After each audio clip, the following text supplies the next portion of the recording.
अस्सलामुअलैकुम, आप देख रहे हैं द लास्ट स्टार। मैं हूं हमजा तारड़, मेरे साथ हैं राना मोहम्मद अजीम साहब और इस्लामाबाद स्टूडियो से हमारे साथ हैं साकिब बशीर साहब। तमाम मुसलमानों को हज की मुबारकबाद, खुसूसी तौर पर हज की सादत हासिल करने वाले मुसलमानों को हज की मुबारकबाद और अल्लाह ताला आपका हज कबूल फरमाए। आज रुकन आज़म वक़ूफ़ अरफा अदा किया गया और अब कल ईद होगी, ईद उल अज़हा होगी। ख़ास तौर पे हम पाकिस्तान की बात करें तो पाकिस्तान में मंडियों में रश देखने को मिल रहा है। व्यापारी भी अपनी तरफ से एक शिकवा कर रहे हैं कि उस तादाद में लोग शायद नहीं है, या लोगों की जो जेब है वो उनका साथ नहीं दे रही है, और जो ख़रीदार हैं जिन्होंने कुर्बानी करनी है वो भी ये शिकवा कर रहे हैं कि रेट्स बहुत ज़्यादा हैं। जो कुछ चीज़ें हमारे तक पहुंची उसके मुताबिक ये था कि मार्केट में जो आखिरी रोज़ हम देखते थे कि बहुत ज़्यादा कीमतें ऊपर चली जाती थी, वैसा माहौल नहीं है। दूसरी उसकी वजह यह भी है कि आखिरी दो रोज़ जो पीर और मंगल का रोज़ था उसमें गर्मी की शिद्दत भी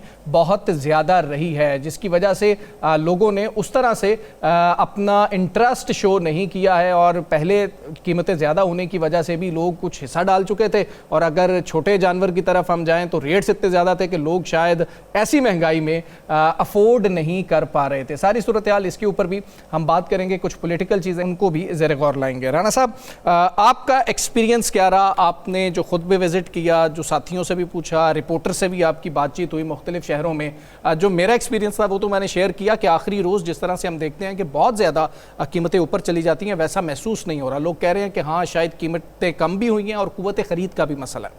बिस्मिल्लाहिर्रहमानिर्रहीम, अस्सलातु वस्सलामु अलैका या सय्यदी या रसूलल्लाह, अस्सलातु वस्सलामु अलैका या सय्यदी या हबीबल्लाह, ताजदारे ख़त्मे नबूवत जिंदाबाद जिंदाबाद जिंदाबाद। सबसे पहले तो जी एडवांस ईद मुबारक। जी, खैर मुबारक। क्योंकि कल भी हमने शो करना है, परसों भी करना है, और कलेजी और चांपे शायद हम ना खा सकें क्योंकि पहले शो कर रहे होंगे। नहीं, खा के पहुँचे किरान साहब। अक्सर होता पता कि कसाई मिलता है 5 बजे, वो कर लगा देता है 10:30 बजे तक, 9 बजे तक। अच्छा, वैसे मैं इस बात से एग्री नहीं करता कि राना साहब को 5 बजे कसाई मिलेगा। ये सुबह 5 की बात तो नहीं कर रहे आप तो ऐसे कह रहे हैं जैसे साहब ईद कुर्बान पे भी अगर चांपे नहीं होंगी तो कब होंगी? हाय हाय हाय हाय हाय। देखिए ना, आपने चले जाना है अपने घर में और मैंने और हमजा ने रहना है इधर ही, तो आपको तो चांपे भी मिलेगी, वो पुट का गोश्त भी मिलेगा और कलेजी भी मिलेगी। नहीं, आपके लिए भी इंतजाम कर देंगे सर। ये क्या बात है, ये आपकी खलूस और मोहब्बत जो है ना, यही हमारे लिए, ये वफाक की जो सूबों से मोहब्बत है ना, इस पे तो हम कुर्बान जाएंगे। वैसे नहीं, सियासी कुर्बान नहीं।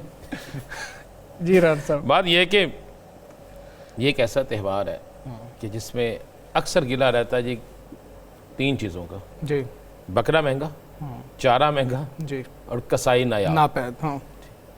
अच्छा, बकरे मैं शौकीन आदमी हूँ, रोजाना ही मंडी जाता था। कोई एक ऐसा दिन नहीं है जिसमें मंडी नहीं जाता। अब भी प्रोग्राम के बाद जाऊँ। आपने खासी तस्वीर मुझे भी दिखाई है। देखिए, उसकी वजह मैं शौक भी है जी, मेरे बेटे को भी बड़ा शौक है, और मैंने कुर्बानी वो लेनी होती है जो खूबसूरत हो। माशाल्लाह। रेट बहुत थे वाकई, कोई रेट इसमें कोई शक नहीं। उसकी 2-3 चीज़ें थी, वजूहात थी। अफ़गानिस्तान जानवर नहीं किया, ईरान जानवर नहीं किया, रेट ज़्यादा थे। अब कुछ रेट कम हुए। अगर हम व्यापारी को देखें ना, तो अगर हम मंडी में चले जाएं, ठीक है, तो हम 15 मिनट उस बारे में नहीं खड़े हो सकते। हम कहते हैं स्मेल आती है, हम कहते हैं गर्मी है। वो व्यापारी जो बेचारा उस जानवरों के साथ जानवर बनता है, जो लेके आता है, अपने बच्चों को छोड़ के आता है, उनके साथ रहता है, पंखे के बगैर उसी जगह रहता है, साल भर इस दिन के लिए मेहनत करता है। तो यार, अगर हमारे मुल्क में एक कलम के इस्तेमाल से 50 रुपये लीटर पेट्रोल बढ़ सकता है, 100 रुपये लीटर पेट्रोल बढ़ सकता है, बिजली की कीमतें बढ़ सकती हैं, तो बेचारे वो जानवर जिसका गोश्त भी हमें मिलना है, जिसमें चीज़ें भी, अगर आप देखें 3200 से 3500 रुपये केजी हो गया है।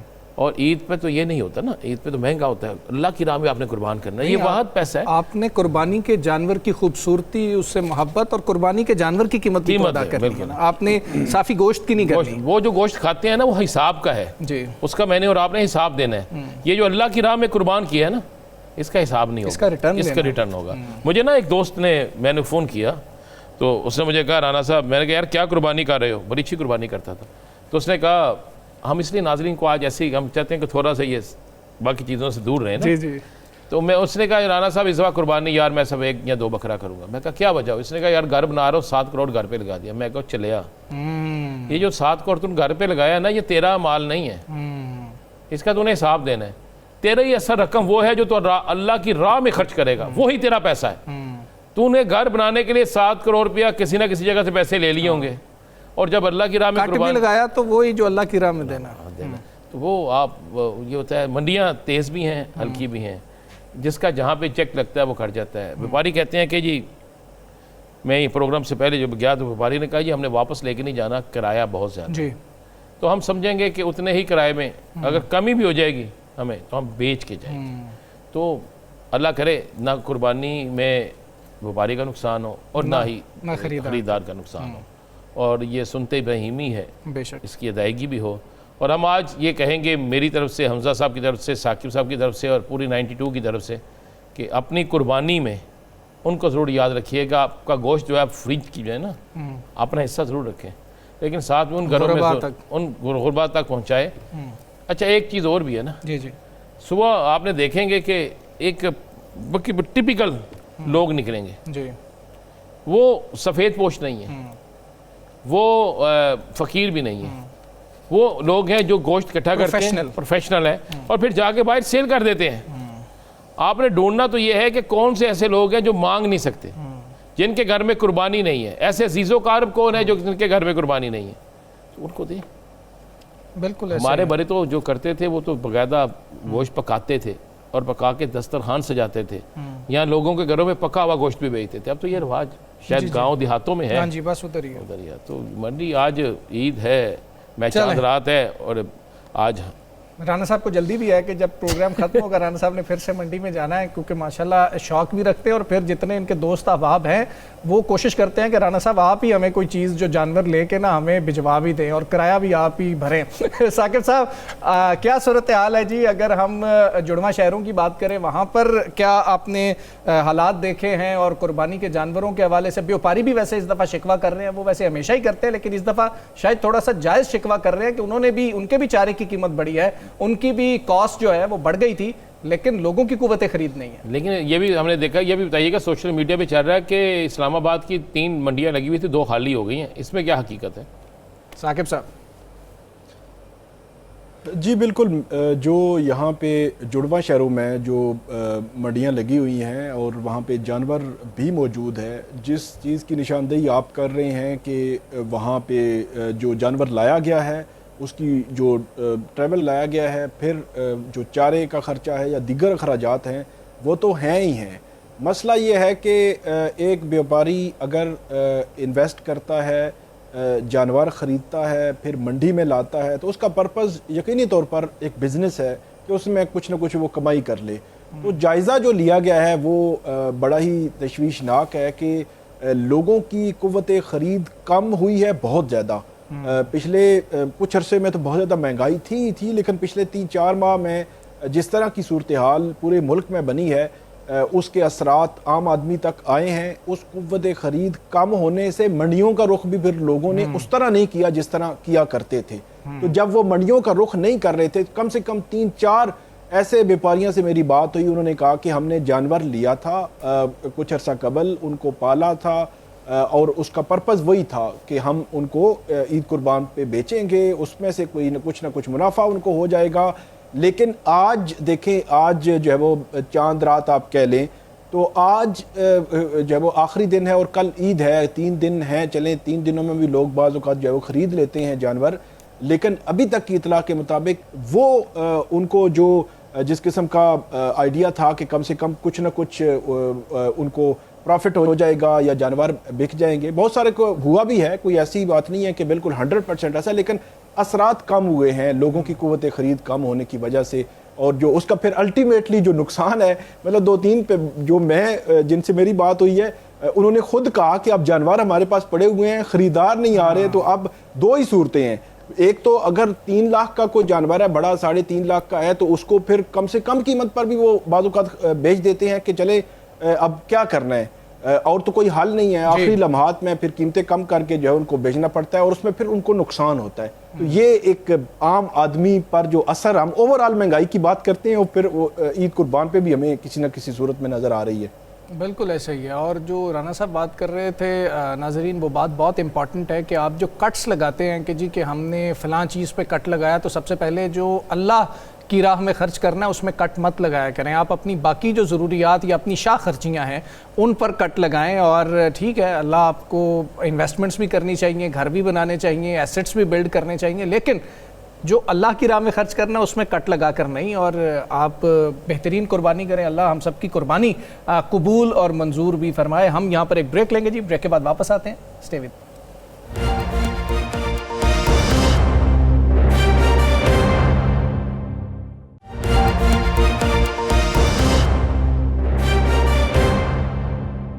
वेलकम बैक जी। पाकिस्तान तहरीक इंसाफ में जो इख्तलाफात हैं या फिर आपस में जो मिसकम्युनिकेशन है उसकी वजह से ये हमेशा ख़बरों में रहते हैं। और जब से बानी पीटीआई जेल में हैं तो एक और गैप भी है, वो क़यादत का गैप है और उसके भी कुछ असरात हम देखते हैं। अब एक मुलाकात का शोर है कि मोहसिन नकवी साहब से सुहेल आफरीदी साहब की मुलाकात हुई है, बैरिस्टर गौहर साहब की मुलाकात हुई है और सुहेल आफरीदी साहब ने उस हवाले से एक चीज़ क्लैरिफाई भी की। लेकिन अब जो चीज़ें सामने आ रही हैं वो ये भी कहा जा रहा है कि दीगर मामलात खान साहब के हवाले से, उनकी रिहाई के और उनकी सेहत के हवाले से भी चीज़ें अंडर डिस्कशन आई हैं। और इसी हवाले से हमने बात करनी है कि क्यों इस मुलाकात को एक क्वेश्चन मार्क की नज़र से देखा जा रहा है। हमारे साथ मौजूद है पाकिस्तान तहरीक इंसाफ के रहनुमा डॉक्टर हुमायूं मोहम्मद साहब। डॉक्टर साहब अस्सलाम वालेकुम, बहुत शुक्रिया आपका। सर 14 तारीख को ये मुलाकात होती है, अलीमा खान साहिबा इस हवाले से बताती हैं उनको शायद एतमाद में नहीं लिया गया था, लेकिन अगर पार्टी चाहती है कि मफाहमत हो और बातचीत से रास्ता निकले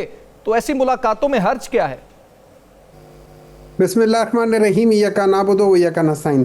देखें, इस तरह ये है कि जो अलीमा खान साहिबा का जो गिला है वो शायद अपनी जगह पे ठीक हो कि उनसे मशावरत नहीं कहेगी, लेकिन यहाँ पे हमें अगर आप मुझसे पूछें, यहाँ पे हमें एज अ पॉलिटिकल पार्टी और एज अ फैमिली हमें एक क्लियर डिवीज़न रखनी चाहिए कि जो पॉलिटिकल पार्टी का डोमेन है उस डोमेन में फैमिली नहीं आती, जो फैमिली का डोमेन है उस डोमेन में पॉलिटिकल पार्टी नहीं आती।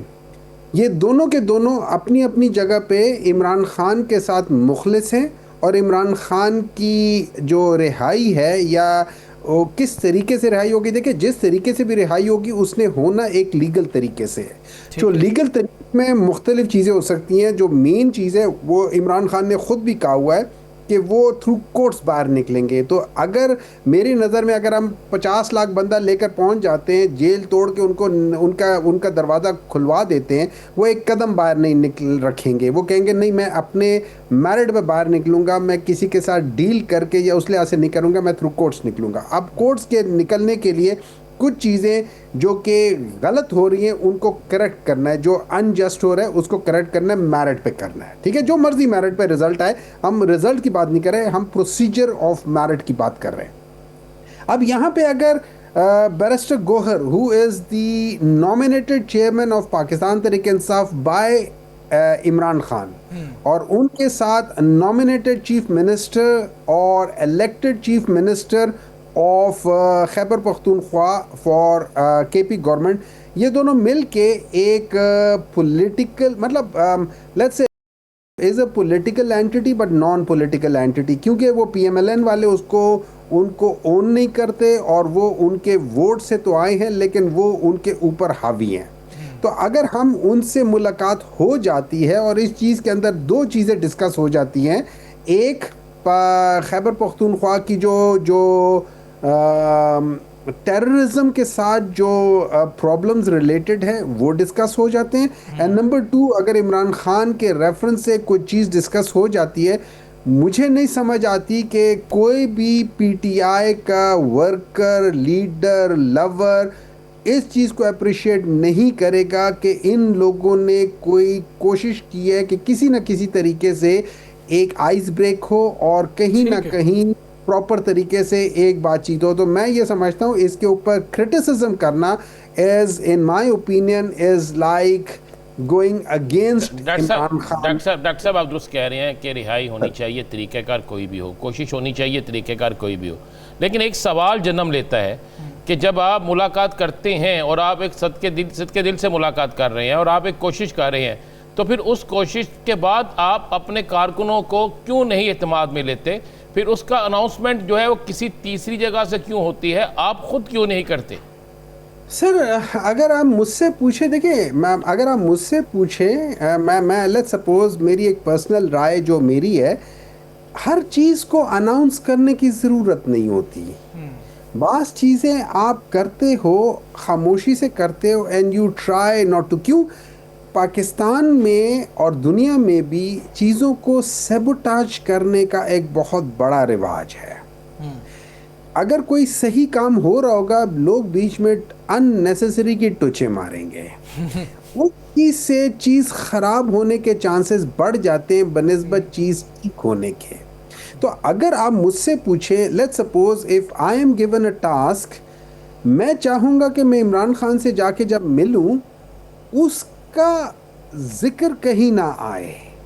क्यों? अगर उसका जिक्र आएगा, 10 लोग मुझे गालियां देंगे, 10 लोग इमरान खान के दिमाग में कुछ चीज़ डालेंगे, 10 लोग वो करेंगे। हर एक की राय फ़र्क होती है। Let me handle how I want to handle. Once अगर मैं अपनी चीज़ अचीव नहीं कर सकता, मैं आके बताऊंगा मैंने ये किया है और अनफॉर्चुनेटली ये नहीं हुआ, आप उसकी तस्दीक कर सकते हो। अगर मैं अचीव कर लेता हूँ, मैं आके बताऊंगा ये मैंने किया, उसका ये आउटकम आया है और ये चीज़ हुई है, आप उसकी तस्दीक कर लो।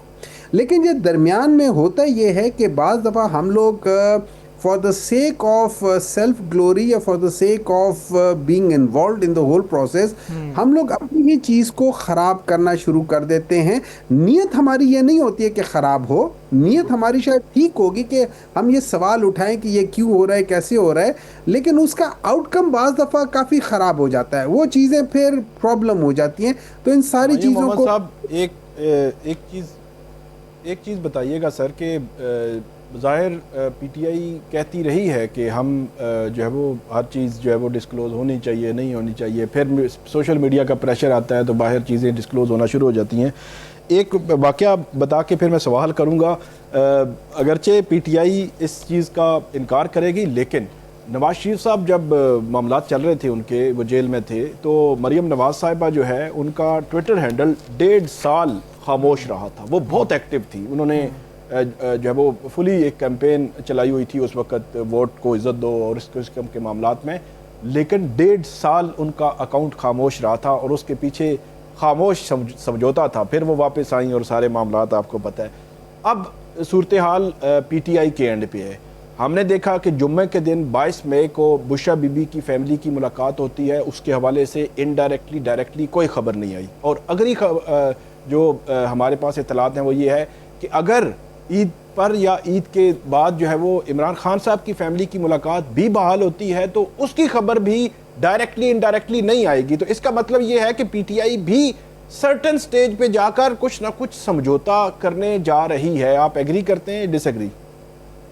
देखिए, मैं आपको एक चीज़ बता देता हूँ, 2 चीज़ें। अच्छा, मैं अपने आप को पीएमएलएन से इसलिए नहीं मिलाऊंगा कि पीएमएलएन जो है ना वो बेसिकली एक कॉम्प्रोमाइज्ड पॉलिटिकल पार्टी है, वो डायनेस्टिक पॉलिटिकल पार्टी है। चूँकि जब आप कोई गलत काम करते हो तो आपको ज़्यादा कॉम्प्रोमाइज़ करना पड़ता है, और यही वजह है कि इमरान खान अभी तक खामोश नहीं, क्योंकि इमरान खान की नज़र में बहुत सारी चीज़ जो उसके ऊपर इल्ज़ामात है वो सारे गलत है। नंबर 2, जो उसने किए वो सारी चीज़ें ठीक है, उसकी नज़र में उसने कुछ गलत नहीं किया। लेकिन डॉक्टर साहब ये बात तो मुस्लिम लीग नून वाले भी कह सकते हैं कि अदालतों ने उनको जो है वो बरी किया है। मुझे बोल लेने देना। देखिए किस तरीके से अदालतों ने बरी किया है, किस तरीके से जिस दिन प्राइम मिनिस्टर के ऊपर होने लगा था कि यार ये चीज़ है और उसको फ़ौरन बना दिया था प्राइम मिनिस्टर और सब चीज़ें रोक दी, वो अपनी जगह पे एक अलग बहस है, हम उसमें नहीं जाते।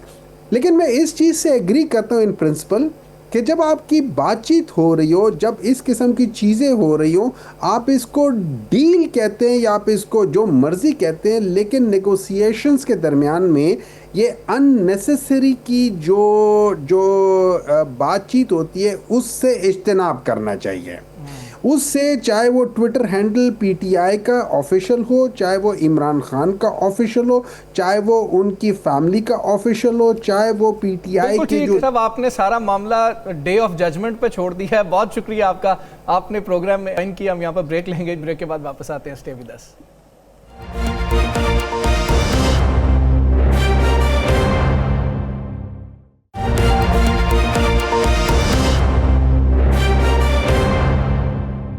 वेलकम बैक जी। हम मुल्क में सियासी टेम्परेचर की बात कर रहे हैं कि उसको नीचे लाना बहुत ज़्यादा ज़रूरी है, और अभी एक जो मुलाकात हुई है उस हवाले से भी कहा जा रहा है कि जी कि चले ऐसे हालात में मुलाकात होना, बातचीत होना, सुहेल अफरीदी साहब की, बैरिस्टर गौहर साहब की, मोहसिन नकवी साहब की, एक अच्छी बात है कि चले कम अज़ कम डायलॉग तक बात तो गई है। दूसरा डायलॉग का मामला है नेशनल डायलॉग कमेटी का, जिसमें फवाद चौधरी साहब हैं, दीगर सीनियर सियासतदान हैं, मोहम्मद अली दुरानी साहब हैं। वो ये चाहते हैं कि मामलात को किसी तरह बेहतर किया जाए और ये जो तनाव किसी कैफियत है उसको कम किया जाए। फॉर्म 45 की भी बात हो रही है, फॉर्म 47 का भी वो जिक्र कर रहे हैं, और एक नेशनल गवर्नमेंट की भी बात कर रहे हैं। उसी हवाले से हम बात करेंगे कितने चांसेस हैं कि कोई नेशनल गवर्नमेंट बन सके, क्या उनको कोई उम्मीद है इस हवाले से कि जल्द कुछ ऐसा हो सकता है, और दीगर पार्टियां क्यों अग्री कर रही होंगी जो हाई स्टेक्स रखती हैं। हमारे साथ मौजूद हैं साबिक वफाकी वजीर फवाद चौधरी साहब। फवाद चौधरी साहब, अस्सलाम वालेकुम सर, बहुत शुक्रिया आपका। सर, ये नेशनल गवर्नमेंट का मामला है सर, आप फॉर्म 47 की भी बात कर रहे हैं कि जी के फॉर्म 45 का भी जिक्र हो रहा है साथ। ये जो नेशनल गवर्नमेंट होगी, बड़ा स्टेक्स रखने वाली पाकिस्तान पीपल्स पार्टी, मुस्लिम लीग नून और इवन पाकिस्तान तहरीक इंसाफ, ये क्यों एग्री करेंगे सर? और जब नेशनल गवर्नमेंट बन रही होगी वो फॉर्म 47 की नहीं होगी? देखिए, इशू ये है कि पाकिस्तान में इस वक्त का जो सिस्टम है वो डिफेक्टो तो है, डिजोरे नहीं है। यानी जो ताकत है उसके बल के ऊपर हुकूमत तो बैठी हुई है, लेकिन ये कानूनी नहीं है। वो कानूनी क्यों नहीं है? क्योंकि इंतखाबात जो हुए हैं उसके नताइज तब्दील किए गए और फॉर्म 47 के जरिए हुकूमत आई। अब जो पाकिस्तान का असल चैलेंज है वो ये है कि आपने फॉर्म 47 से दोबारा फॉर्म 45 की तरफ जाना है, यानी अवाम के मुंतखब नुमाइंदों को आपने इक़्तिदार देना है। अब मौजूदा जो सूरत हाल है जिसमें ये इलेक्शन कमीशन है, 26वीं आईनी तरमीम के बाद की अदालतें हैं, इनके होते हुए पाकिस्तान में किसी को भी उम्मीद नहीं है कि आप फ्री, फेयर और ट्रांसपेरेंट इलेक्शंस हो सकेंगे। अभी हम जीबी में, कश्मीर में देख रहे हैं जिस तरह के इलेक्शंस हो रहे हैं। लिहाजा इसके अलावा कोई और तरीका नहीं है पाकिस्तान में लेजिटिमेट गवर्नमेंट लाने का कि दरमियान में एक पॉज दिया जाए और वो पॉज दे के सारी जमातें उसमें मिल बैठें और तरीका सोचें कि आखिर हम पाकिस्तान को वापस पटड़ी पे कैसे डालें। ये बात आपकी बिल्कुल दुरुस्त है कि जो लोग इस निज़ाम में फ़ायदे ले रहे हैं, जिनके सर कढ़ाई में हैं, वो क्यों जो हैं वो ये कहेंगे कि जी इसको हम नेशनल गवर्नमेंट बनाएं, मुल्क में जमहूरियत बहाल हो, आइन बहाल हो। देखिए, मजबूरी ये है कि मुल्क नहीं चल रहा। आपने इंटरनेशनल कामयाबियां बहुत समेटी हैं, लेकिन उनकी ट्रांसलेशन पाकिस्तान में नहीं हो रही। पाकिस्तान में इस साल जो डेफिसिट है आपके बजट का वो 3500 अरब रुपए से भी ज्यादा है, और सवाए तेल के ऊपर टैक्स लगाने के कोई शोबा ही नहीं बचा जिसको आप टैक्स कर सकें। आपकी इंडस्ट्री बैठ गई है, आपकी फार्मिंग बैठ गई है, आपकी जो सवाए इसके कि आप सैलरीड क्लास को मजीद टैक्स किए जा रहे हैं और आप तेल के ऊपर टैक्स किए जा रहे हैं, कोई शोबा नजर ही नहीं आ रहा जिसके ऊपर आप टैक्स कर सकें। सो या तो आप जो है इस निज़ाम को जिस तरह से चलाएंगे ये तो पूरा मुल्क बैठ जाएगा। इसलिए ज़रूरी है कि इसको रीथिंक किया जाए और पाकिस्तान के अंदर जो बड़े रिफॉर्म्स हैं, जिनमें सबसे बड़ी रिफॉर्म ये है कि पाकिस्तान का हुक्मरान पाकिस्तान के अवाम चुने। ये जो इस्लाहात हैं ये होने के लिए एक सारे मिल बैठे, और ये लड़ाई से भी नहीं होना। पीटीआई की जो इस वक्त खामी रही है वो ये है कि उनके पास स्ट्रेटजी कोई नहीं थी। उन्होंने सिर्फ ये कहा कि हमने लड़ना है, लड़ाई में वो जीत नहीं सकते थे। लिहाजा सिर्फ लड़ाई से ये काम नहीं होना, ये गुफ्तगू से ये बात होती। फवाद साहब, आपने जब ये शुरू किया, शाह महमूद कुरैशी से आप मिले और बहुत से लोगों से भी आपकी मुलाकात हुई, आपने बहुत से लोगों को इकट्ठा भी किया, तो मुझे याद आपका एक फ़िक्रा था जब आपसे पूछा गया कि आपको किसी की आशीर्वाद या किसी से आपने रब्ता किया है जहाँ से सब कुछ होना, तो आपने कहा बिल्कुल होना। तो अब भी क्या आप जो कोशिश कर रहे हैं, चाहे वो कौमी हुकूमत की हो या असीरान की मुलाकातों की हो या उनको उनके दीगर मामलात की हो, तो जहाँ से अप्रूवल चाहिए होती या जो इसे कर सकते हैं उनके भी राब्ते हैं? मेरे तो नहीं है, मेरा तो फ्रेंकली कोई इतना वहाँ पे वाकफियत नहीं है, लेकिन हमारे साथ जो महमूद मौलवी साहब हैं, बैरिस्टर साहब साहब हैं, उनके अच्छे रवाबत हैं और वो डेफिनेटली उन्होंने अपना रोल पहले भी प्ले किया है। वो और राब्ते होने, हमें ऐसे लोग चाहिए जिनके राब्ते हों, और गैर तो जाहिर है कि आप जो कामयाबी है या फार्मूला है उसको कामयाब कर नहीं सकते। पाकिस्तान के अंदर एक मखसूस रोल है 1900 आप समझिए कि 56 के बाद से पाकिस्तान के अंदर एक बहुत बड़ा रोल रहा है, और वो हर हुकूमत में ही होता है, लेकिन हमारे यहाँ उसका पॉलिटिकल रोल बहुत बड़ा है, तो उसको भी डेफिनेटली आपने उसको भी केटर करना है। और मेरे ख्याल के अंदर जो हमारे दोस्त हैं जिनके राब्ते हैं, और वो अपना रोल अदा करेंगे। साकिब साहब। चौधरी साहब, ये बताइएगा कि ये जो सोहेल खान अफरीदी साहब हैं, इनके हवाले से अलीमा खानम साहिबा ने ट्वीट किया, फिर एक जो है वो उनका सोशल मीडिया उनके पीछे हो गया कि ये खुफिया मुलाकातें कर रहे हैं, और इस पे आपका पॉइंट ऑफ व्यू क्या है? क्या पीटीआई और बैरिस्टर गोहर सोहेल खान अफरीदी उनको ये मुलाकातें जारी रखनी चाहिए, या जो है वो नहीं, ऐसा जो है वो नहीं करना चाहिए, उनकी स्ट्रेटजी मुख्तलिफ होनी चाहिए? साथ ही थोड़ा सा ये बता दीजिएगा सर कि आपकी कराची में मौलाना फजल रहमान साहब से मुलाकात हुई थी, वो थोड़ी सी गैर मामूली मुलाकात हम इसलिए समझते हैं कि कौमी हुकूमत की बात उसमें भी हमारी इतलात के मुताबिक की गई, तो उस पर मौलाना साहब का क्या रद्द अमल था? पहली बात तो यह है कि जो पीटीआई का आपने बात कही है, उनको बिल्कुल मुलाकात करनी चाहिए। इसके अलावा और क्या हल है? आप क्या इमरान खान को जो है वो जेल में डाल के तो सारे लोग जो हैं वो बाहर भंगड़े डालते रहेंगे, वो जो है वो अपने असम्बलियों में रहें? इमरान खान को रिलीफ दिलाने के लिए पीटीआई के जो बाकी लोग हैं, एक तो मुझे ये बड़ा प्रॉब्लम है कि ये जो बाकी बेचारे लोग इस वक्त जेलों में हैं, उनको रिलीफ दिलाने के लिए बात नहीं की। सोहेल अफरीदी का ये भी तो मकसद होना चाहिए ना कि जो गुजरांवाला का वर्कर है, जो मर गया है बेचारा, जो आपके लोग जो हैं जो इस वक्त कोटलखपत में पड़े हैं, उनकी भी तो बात करनी चाहिए। मेरा ख्याल है कि एक तो ये ज्यादती है कि वो आप सबको भूल जाएं, बाकियों को। आपको इमरान खान की बात करनी है और बाकियों की बात भी करनी है, तो इनको ये मुलाकातें तो जरूर करनी चाहिए। मसला ये है कि पीटीआई की लीडरशिप ज्यादातर बहुत इमेच्योर लोगों को के हाथ में है। सोहेल अफरीदी अपने अपने आप को अभी तक जो है वो कोई एज ए लीडर एस्टैब्लिश नहीं कर पाए। वो आईएसएफ के एक लड़के वाले के तौर के ऊपर तो सही है, लेकिन चीफ मिनिस्टर केपी के तौर पे वो अपने आप को एस्टैब्लिश नहीं कर पा रहे। असल में उनको चाहिए तो ये था कि वो बिल्कुल ये बात एलानिया करते कि हम मोहसिन नकवी साहब से मिल रहे हैं और हमारा एजेंडा ये है कि जो सियासी असीर हैं तहरीके इंसाफ के, उनको रिलीफ दिया जाए, और हम उनके लिए आवाज़ उठा रहे हैं और हम हर वो स्ट्रैटेजी बनाएंगे जिससे उनको रिलीफ मिलती है। सो खुफिया मुलाकात के बजाय अगर वो एलानिया मुलाकात करते और अपना ये एजेंडा बता के मुलाकात करते, तो ना तो जो ये सोशल मीडिया ट्रोल्स हैं ये उन्हें कुछ कह सकते थे, ना ही कोई और उन्हें कोई जो है वो कुछ कह सकता था। उन्होंने जो मुलाकात को खुफिया रखा और फिर उसके बाद जितना कमजोर वर्जन दिया, उससे वो दबाव में आ गए। और पीटीआई के अंदर यही प्रॉब्लम है कि पीटीआई में इस वक्त जो लोग हैं वो इतने कमजोर हैं और इतने उनकी जो एक्सपीरियंस है पॉलिटिक्स का वो बिल्कुल जीरो है कि वो आम जो ट्रोल्स बैठे हुए हैं सोशल मीडिया में वो भी उनको आगे लगा लेते हैं। ये तो कभी इस तरह से कोई पार्टी और कोई लीडरशिप नहीं चल सकती कि अगर वो 2-4 जाली अकाउंट्स के ऊपर बने हुए लोगों की बातों को सुनना शुरू कर दे और उस पर अपने फैसले करने शुरू कर दे। इस तरह तो देखें, और नाकामी तो आपको नजर ही आ रही है। दूसरा जो आपने मौलाना फजल रहमान साहब का पूछा, हमारी बड़ी तफसीली मुलाकात हुई मौलाना फजल रहमान साहब से और पीर साहब पगाड़ा से, और उनको भी हमने यही कहा कि देखिए, आप इस वक्त अपोजिशन का जो सबसे बड़ा मसला है वो ये है कि अपोजिशन को पता ही नहीं है कि वो चाहते क्या है। तो आपको सबसे पहले तो मंजिल तय करनी है कि आप सफर तब शुरू करेंगे आपको मंजिल का पता हो। और इस वक्त मंजिल इलेक्शन नहीं हो सकते, इस वक्त मंजिल एक कौमी हुकूमत हो सकती है। और इंशाल्लाह मौलाना फजल रहमान और पीर पगाड़ा आपको जल्द नजर आएंगे कि वो इकट्ठे होंगे, हमारे साथ इकट्ठे होंगे। अच्छा, कौमी हुकूमत के हवाले से आप क्या अडयाला जाएंगे मुलाकात करने?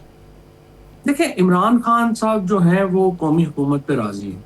तहरीके इंसाफ की जितनी हमें पता है, इमरान खान साहब भी समझते हैं कि मौजूदा हुकूमत, मौजूदा निज़ाम में इलेक्शन की कोई गुंजाइश नहीं है और वो भी एक कौमी हुकूमत के हक़ में है।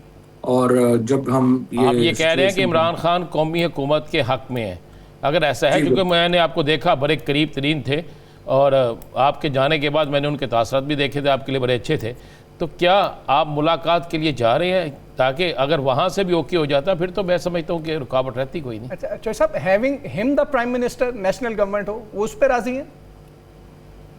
नहीं, नेशनल गवर्नमेंट में तो वो वज़ीर आज़म बनेगा ना जिसको सारी सियासी जमातें जिसके ऊपर होंगी, जिसके ऊपर राजी होगी।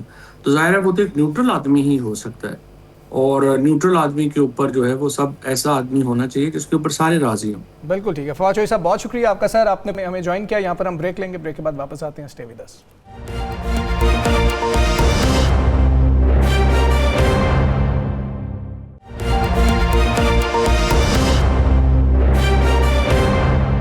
वेलकम बैक जी। जिस तरह हम जानते हैं ईद उल अज़हा का मौका है और कुर्बानी के बाद आलाइशों के हवाले से बहुत ज़्यादा शहरियों को, इवन देहातों में भी हमने देखा है कि बहुत अजियत का सामना भी करना पड़ता है। लोग ज़िम्मेदारी का मुजाहरा नहीं करते हैं और फिर उसकी ज़िम्मेदारी सुथरा पंजाब अथॉरिटी ने उठाई है और वो सफाई सुथराई का मामला हो और अपने अमले की जो छुट्टियाँ हैं वो भी मनसूख कर दी हैं। क्या लाएअमल होगा, क्या किया जाएगा और लोगों को किस तरह उस ताफ़ुनज़दा माहौल से बचाया जाएगा, ये हम जानेंगे। DG सुथरा पंजाब अथॉरिटी बाबर साहब दीन साहब हमारे साथ मौजूद है। बाबर साहब, बहुत शुक्रिया आपका। बाबर साहब, क्या प्लान बनाया है सुथरा पंजाब अथॉरिटी ने सर?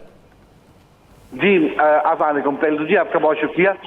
मैं बताना चाहूँगा कि चूंकि ईद ऑपरेशन पूरे पंजाब से ऑफल्स का कलेक्शन और उनका सेफ डिस्पोजल एक बहुत बड़ा काम होता है, और इस दफ़ा पूरे पंजाब में वज़ीर आला की हदायत के मुताबिक एक स्पेशल जामिया प्लान बनाया गया है जिसमें तकरीबन 1,84,000 सैनिटरी वर्कर्स और 45,000 के करीब गाड़ियां जो हैं वो शामिल होंगी और लोगों के घरों से और गलियों से आलाइश को कलेक्ट किया जाएगा और हमारे कलेक्शन सेंटर तक लाया जाएगा और कलेक्शन पॉइंट से फिर इसको इनकी हर तहसील के अंदर सेफ डिस्पोजल साइट्स बनी है जहां पे इनका सेफ डिस्पोजल होगा।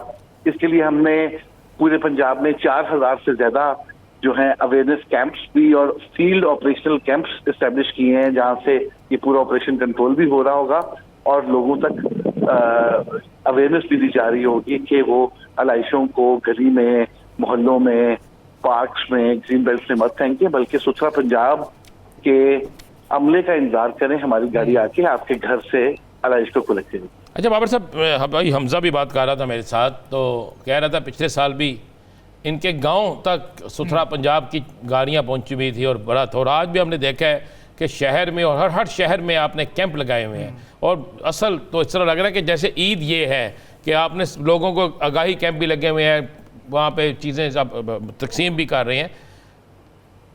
इस दफ़ा गर्मी भी पहले से ज़्यादा होगी, इंतहा की गर्मी होगी। आज भी गर्मी ने तमाम रिकॉर्ड तोड़े हैं और कल तो सुना है इंतहा की गर्मी होगी। कोई आपने ऐसा मॉनिटरिंग का भी सिस्टम रखा है कि अगर किसी जगह कुछ बंदा नहीं पहुँच रहा या चीज़ नहीं पहुंच रही या आपकी गाड़ी वहां तक नहीं पहुंच रही तो किस तरह आगाह किया जाएगा? क्योंकि गर्मी में ज़्यादा देर गंदगी बाहर रहेगी तो इंतहा की स्मेल फैलेगी। जी, आपका बिल्कुल बड़ा पर्टिनेंट क्वेश्चन है। ऐसा है कि वेदर भी एक्सपेक्टेड है 45 डिग्री क्रॉस करेगा, और एक तो ये है कि ये तमाम जो है सिस्टम डिजिटली मॉनिटर हो रहा होगा, जो गाड़ियां हैं उनकी डिजिटल लाइव ट्रैकिंग भी हो रही होगी। इसके अलावा हमने एक हेल्पलाइन 1139 24/7 एस्टेब्लिश कर दी है। कोई भी किसी भी पूरे पंजाब में 25,000 गाँव से ज्यादा किसी भी शहर में किसी बंदे को प्रॉब्लम आती है, वो 1139 पे कॉल करें, आधे घंटे के अंदर हमारी गाड़ी जो है वो आपके घर तक पहुंचेगी और ऑफल की कलेक्शन में।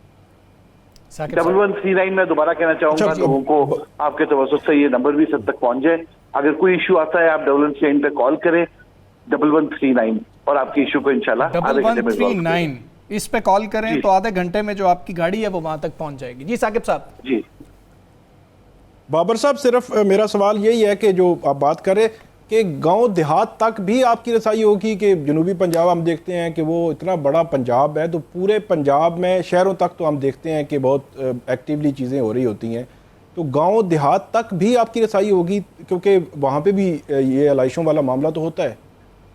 जी बिल्कुल, पंजाब में तकरीबन 25,000 जो हैं वो गांव हैं और हमारी 156 तहसीलों के 25,000 गाँव में हर गाँव को जियो टैग किया गया है।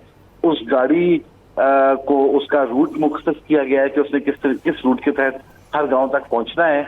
तो 5,000 गांव तक हमारी सर्विस जो अवेलेबल होगी, पंजाब की हर गली और हर कोने तक ये सर्विस अवेलेबल। क्या ये सिर्फ ईद के दिन या तीनों दिन? ईद के तीनों दिन भी। और मैं ये भी बताना चाहूंगा कि ये दुनिया का सबसे बड़ा वेस्ट मैनेजमेंट सिस्टम है जो कि 1 साल के अंदर हुकूमत पंजाब ने बनाया है।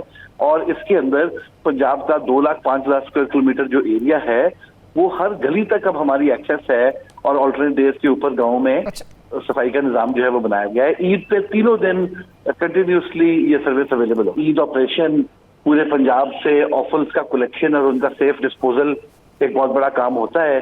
और इस दफा पूरे पंजाब में वज़ीर आला की हदायत के मुताबिक एक स्पेशल जामिया प्लान बनाया गया है जिसमें तकरीबन 1,84,000 सैनिटरी वर्कर्स और 45,000 के करीब गाड़ियां जो हैं वो शामिल होंगी। और लोगों के घरों से और गलियों से आलाइश को कलेक्ट किया जाएगा और हमारे कलेक्शन सेंटर तक लाया जाएगा। और कलेक्शन पॉइंट से फिर इसको इनकी हर तहसील के अंदर सेफ डिस्पोजल साइट्स बनी है जहाँ पे इनका सेफ डिस्पोजल होगा। इसके लिए हमने पूरे पंजाब में 4,000 से ज्यादा जो है अवेयरनेस कैंप्स भी और फील्ड ऑपरेशनल कैंप्स इस्टेब्लिश किए हैं जहाँ से ये पूरा ऑपरेशन कंट्रोल भी हो रहा होगा और लोगों तक अवेयरनेस भी दी जा रही होगी कि वो आलाइशों को गली में, मोहल्लों में, पार्क्स में, ग्रीन बेल्ट में मत फेंकें बल्कि सुथरा पंजाब के अमले का इंतजार करें। हमारी गाड़ी आके आपके घर से आलाइश को कलेक्ट करें। अच्छा सर, कॉन्टिन्यूसली की आप बात कर रहे हैं। बाबर साहब, इंपॉर्टेंट चीज़ ये है कि किसी का कसाई 7 बजे पहुंच जाएगा, किसी का शाम 4 बजे पहुंच रहा होगा, तो ये प्रोसेस कैसे चलेगा कि टीम एक दफ़ा एक इलाके का विजिट करेगी या बार बार करती रहेगी? बिल्कुल, देखिए हमने हर यूनियन काउंसिल लेवल के ऊपर फील्ड ऑपरेशनल कैंप्स जो है वो एस्टेब्लिश कर दिए हैं। वहां पे हमारा जो फील्ड सुपरवाइजर है या अगर हमारा कोई कॉन्ट्रैक्टर है उसका जो सुपरवाइजर है और हमारा मॉनिटरिंग अफसर है वो उसने सर्वे किए हुए हैं कि कहाँ पे कुर्बानी होनी है और वो लोगों से इन टच हैं कि किस वक्त कुर्बानी होनी है। उसके लिहाज से वो हमारी गाड़ियां भी चलती रहेंगी और हमारे जो रिक्शे हैं वो रिक्शे पूरा दिन जो है इलाके का चक्कर लगाते रहेंगे। जहाँ पे उनको कुर्बानी नजर आएगी, ऑफल नजर आएगी, वो उसे पिक कर लेंगे। बाबर साहब, अगली दफा एक और काम कर दें। सफाई कोई शक नहीं, आपने बेमिसाल कर दी। अगली दफा कोई कसाइयां का रेंज भी कर छो जो कसाई 7-7 घंटे लेट पहुंचते हैं। बिल्कुल जी, आप अगर कसाइयों को भी चाहिए कि ये लोगों को बताएं कि ऑफल्स को बाहर ना फेंकें और कसाई भी ऑफल्स बाहर ना फेंकें, इंतजार करें, हमारी गाड़ी घर तक आके ऑफल्स को कलेक्ट कर लें।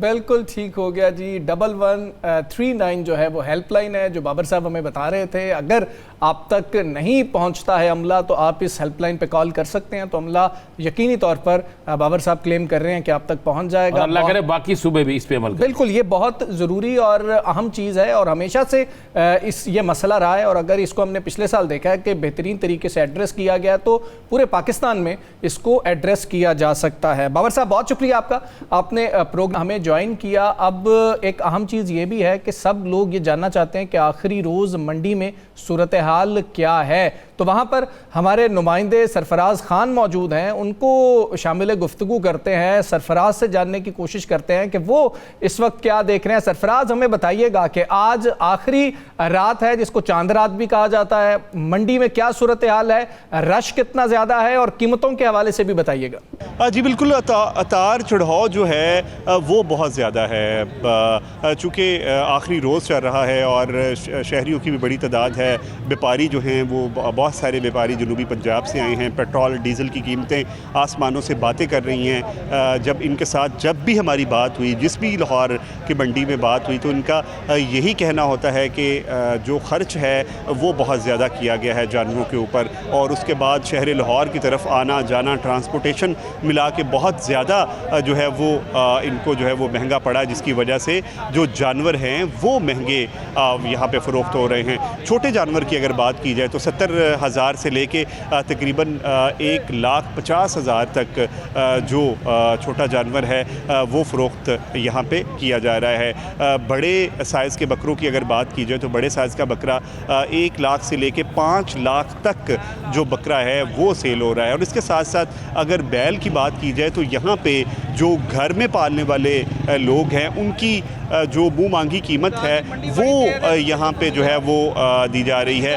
और जितने भी शहरी हैं उनका ये कहना है कि मंडी का भाव जो है वो इस वक्त आसमानों से बातें कर रहा है। इंतहाई जो है वो महंगे जानवर जो हैं वो इस वक्त फ़रोख्त किए जा रहे हैं। जी ठीक है सरफराज, बहुत शुक्रिया आपका। आप मंडी से हमें आगाह कर रहे थे, बता रहे थे कि आज की रात भी क्या सूरत हाल है। प्रोग्राम का वक्त ख़त्म हुआ। मुझे राना अजीम साहब को, साकिब बशीर साहब को इजाज़त दीजिए। अल्लाह हाफ़िज़।